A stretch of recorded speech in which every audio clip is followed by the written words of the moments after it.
Morning students, कैसे हैं आप सब। उम्मीद करती हूँ आप लोग अच्छे होंगे। आज आपकी वर्कशीट नंबर 44 आई है, इसे अच्छे से लेबल कीजिए, डेट डालिए, क्लास, सब्जेक्ट, अपना नाम, अपने टीचर का नाम लिख लीजिए। चलिए पढ़ना शुरू करते हैं। आज का टॉपिक है बुद्धास टीचिंग, यानी बुद्धा जो थे, गौतम बुद्ध जी जो थे, उन्होंने क्या शिक्षा दी, इसके बारे में आज हम पढ़ेंगे। इन द प्रीवियस वर्कशीट, अगर हम पिछली वर्कशीट की बात करें, you read that Bhavna's mother told her about the life of Buddha, यानी कि हमने पिछली वर्कशीट में जाना था कि किस तरह से भावना की मम्मा ने भावना को गौतम बुद्ध की लाइफ के बारे में बताया था कि उनकी लाइफ कैसे, कब, कहाँ गुजरी। भावना आस्क्ड हर मदर, भावना ने अपनी मम्मा से कहा that she also want to know about the Buddha's teaching, वो बुद्धास की टीचिंग यानी गौतम बुद्ध ने जो शिक्षा दी है वो उसके बारे में भी जानना चाहती है।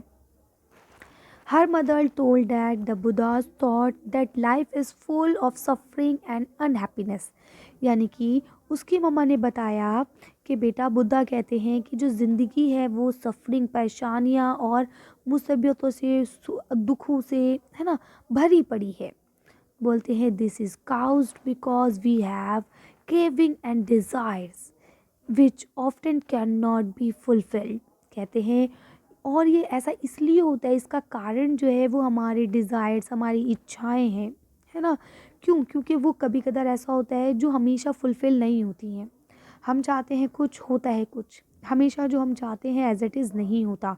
सम टाइम, कभी कदार, even if we get what we want we are not satisfied, और कभी कदार ऐसा होता है कि जो हम चाहते हैं वो हमें मिल भी जाता है तब भी हम सेटिस्फाइड नहीं होते, एंड वॉन्ट इवन मोर, और हम उसके ज़्यादा चाहने लगते हैं, और वॉन्ट अदर थिंग, उसके अलावा और बहुत सारी चीज़ें हैं जो हम चाहने लगते हैं। और ये बिल्कुल ठीक बात है।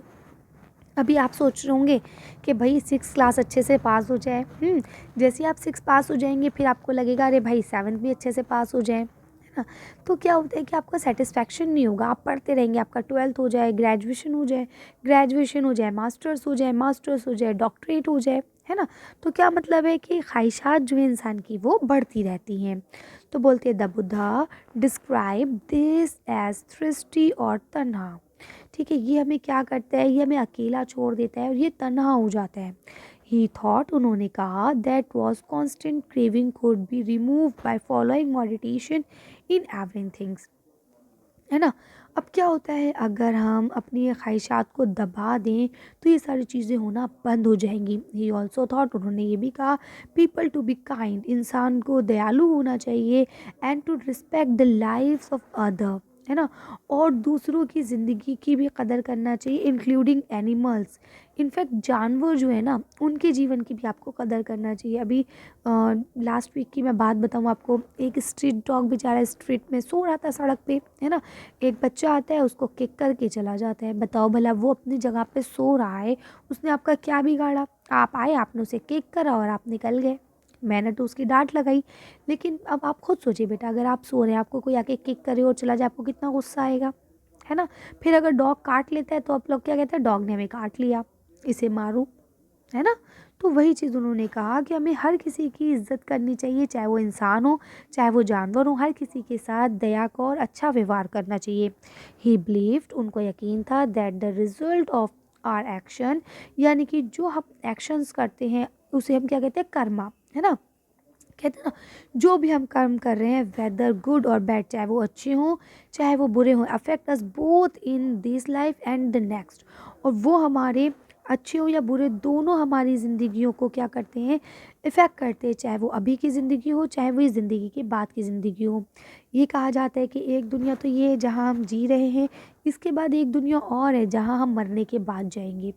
वो दुनिया जिसने देखी है वो कभी वापस यहाँ नहीं आया, तो वो दुनिया कैसी है, क्या है, ये सिर्फ हम कल्पना कर सकते हैं, रियल में हम नहीं जानते, है ना।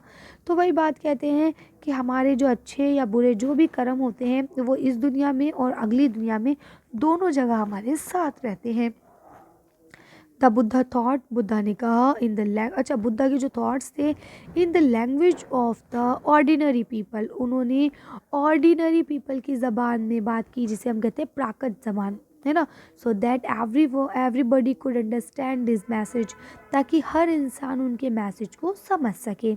अब उम्मीद करती हूँ यहाँ तक आपको वर्कशीट अच्छे से समझ में आ गई होगी। अभी आपको एक छोटी सी स्टोरी सुनाई जा रही है, यहाँ लिखा द स्टोरी ऑफ कैसा गौतमी। तो ये कौन थी देखते हैं।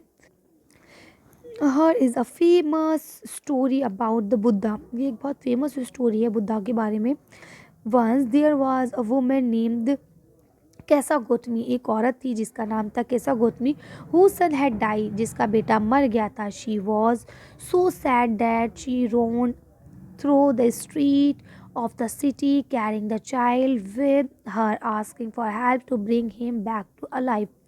अब बोलती है कि वो जो लेडी थी, जब उसका बच्चा मर गया, बेटा मर गया, वो बहुत ज़्यादा सैड हो गई, गमगीन हो गई और वो पूरी सड़कों पे शहर की इधर उधर अपने बच्चे को लिए फिरती रही और सबसे ये कहती थी कि मेरी मदद करो कि मेरा बच्चा दोबारा से ज़िंदा हो जाए।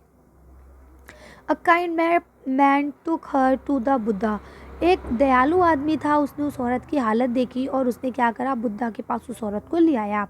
द बुद्धा सैड, बुद्धा ने कहा, bring me a handful of mustard seed. एक काम करो, तुम मुझे ना मुट्ठी भर के मस्टर्ड सीड ला दो। सीड्स माने बीज, मस्टर्ड माने सरसों के, है ना। हैंडफुल माने मुट्ठी भर के। आप मुट्ठी भर के मुझे एक सरसों के बीज ला दो। And I will bring your child back to life. तो उससे मैं आपके बेटे को ज़िंदा कर दूंगा। ठीक है। किसा गौतमी वॉज ओवरजॉयड, वो बहुत ज़्यादा खुश हो गई। And started off at once, वो वहाँ से जाने लगी कि भाई मैं लेके आती हूँ। But the Buddha gently stopped her and added, और बुद्धा ने उसे रोका और एक बात और उसमें ऐड की, the seeds must come from the house of a family where nobody has dead. लेकिन मैं आपके बेटे को मस्टर्ड सीड से ज़िंदा कर दूंगा। मुझे एक ही मुट्ठी मस्टर्ड सीड्स चाहिए, लेकिन वो मस्टर्ड सीड्स जहाँ से आप लाएंगे उसकी शर्त ये है कि आप उस घर से सीड्स को लाएंगे जिस फैमिली में कभी कोई मरा ना हो। ठीक है। Kisa Gautami went from the door to door, वो अब लेडी जो है हर दरवाजे पे गई। But wherever she went she found, वो जहाँ पे भी गई वहाँ उसने पाया, out that someone or the other, यानी कि कोई ना कोई मरा है, जैसे father, mother, sister, brother, husband, wife, child, uncle, aunt, grandfather, grandmother had died. यानी वो जिस भी दरवाजे पे जाती थी सबके घर में यही था कि कोई ना कोई मरा हुआ ही मिलता था। कि भाई गई, उसने कहा हाँ मेरे तो चाचा की डेथ हो गई, उसने कहा हाँ मेरी तो बहन की डेथ हो गई है, कहा नहीं मेरे तो पापा की डेथ हुई है ना। यानी कोई भी घर उसे ऐसा नहीं मिला जो ये कहता कि हाँ मेरे घर में आज तक कभी कोई डेथ नहीं हुई है। ठीक है। अब ये स्टोरी आगे कंटिन्यू होगी, बहुत इंटरेस्टिंग स्टोरी है। अगर ये आगे की वर्कशीट में कंटिन्यू होती है तो बहुत अच्छी बात है, अगर नहीं होती है तो मैं नेक्स्ट वर्कशीट में इसे कंप्लीट कराऊंगी। ठीक है। अभी आपको क्वेश्चन लिखा है, what was the Buddha trying to teach the sorrow mother. यानी वो जो गमगीन माँ थी, जो परेशान माँ थी, उसको बुद्धा ने क्या समझाने की कोशिश की। चलिए इसका आंसर देख के वीडियो फिनिश करते हैं। अब इसका आंसर लिखेंगे, Buddha was trying to teach sad mother, जो उदास माँ थी उसको बुद्धा टीच करने की कोशिश कर रहे थे। क्या कर रहे थे, that this world is about to end, ये दुनिया का मतलब ही ख़त्म होना है। दैट व्हाट हैज़ कम, यानी कि जो आया है, हैज़ गो टू, उसे जाना पड़ेगा। एंड द डेड, और जो मर गए हैं, डू नॉट कम बैक, वो कभी वापस नहीं आते। ठीक है, कर लेंगे। चलिए तो अच्छी वीडियो को हम यही खत्म करते हैं। अच्छी वर्कशीट में बस इतना ही। अगर आपको हमारी वीडियो पसंद आई हो तो प्लीज़ इसे लाइक और शेयर करिए। अगर अभी तक आपने हमारे चैनल को सब्सक्राइब नहीं किया तो प्लीज़ हमारे चैनल को सब्सक्राइब करें। Thank you for watching.